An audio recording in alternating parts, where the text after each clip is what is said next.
인 보건복지부에 물었습니다.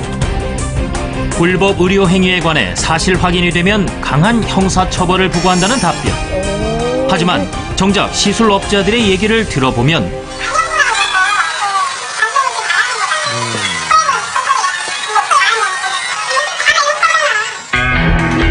상황이 이렇다 보니 시술용품에 대한 관리도 부실합니다. 실태 파악을 위해 찾아간 한 미용기구 판매소. 가게 안에 들어서니 각종 시술 도구들이 진열돼 있습니다. 과연 일반인도 쉽게 살 수 있을까? 구입을 문의해봤습니다. 이런 건 얼마씩 해요? 네네. 회원가가 있어요? 별다른 확인 절차 없이 쉽게 구입할 수 있는 시술 도구. 하지만 검증되지 않은 도구로 시술을 받으면 세균 감염의 위험이 있는데요. 그래요? 특히 바늘의 경우 멸균 처리된 일회용 바늘 사용이 필수지만 암암리에 멸균 처리되지 않은 바늘도 유통되고 있습니다.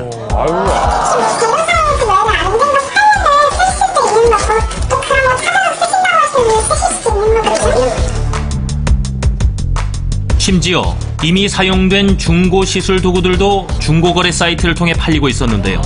재사용을 한다는 얘기네요. 의료인이 아닌 일반인은 구매할 수 없는 마취제와 용도가 다른 유사 마취제까지 버젓이 판매되고 있습니다. 이렇다 보니 문제네. 시술자조차 약품의 출처를 정확히 알지 못합니다. 시술을 하면서도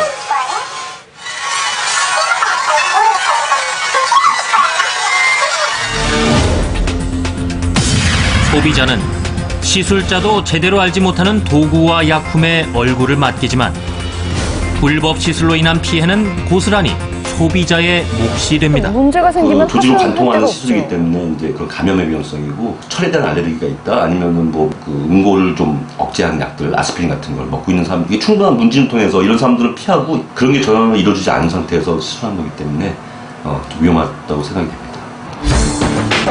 반영구 화장 시술의 피해자들은 위생에 대해서도 지적했는데요.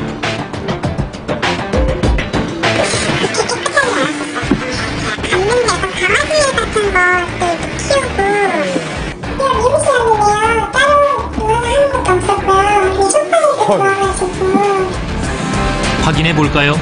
여러 도구가 한데 엉켜 한 봉지 안에서 나뒹구는가 하면 맨손으로 바닥에서 약품을 사용하는 등 위생 관리가 심각한 곳들이 적지 않습니다.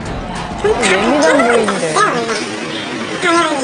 병원에서는 그런 시술 자체가 아예 없다고 생각을 했어요. 아예 병원적으로 알아본 생각도 안 했거든요. 취재진이 찾아간 시술소에서도 부족한 위생 관리 수준을 엿볼 수 있었는데요.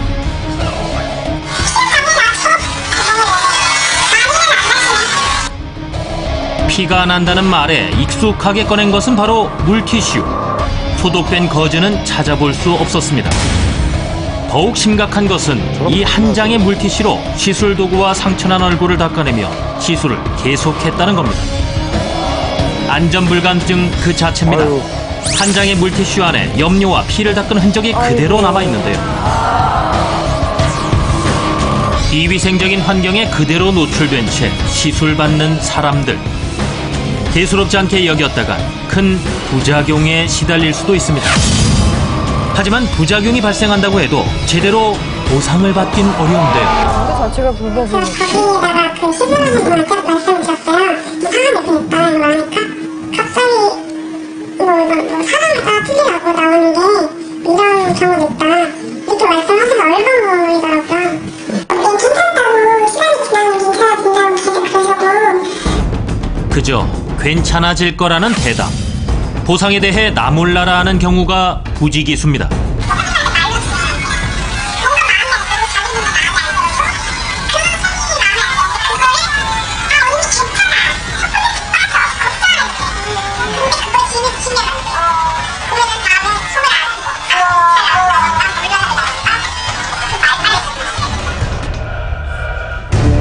반영구 화장에 대한 높은 수요는 계속되고 있습니다. 하지만 관리는 제대로 이루어지고 있지 않은 상황인데요. 이런 미용 시술에 대한 니즈가 늘어나고 있고 실제로 많이 행해지고 있기 때문에 이와 관련된 제도나 관련 법률에 대한 정비나 관련 논의가 좀 필요하지 않을까 하는 생각이 듭니다. 범람하는 반영구 화장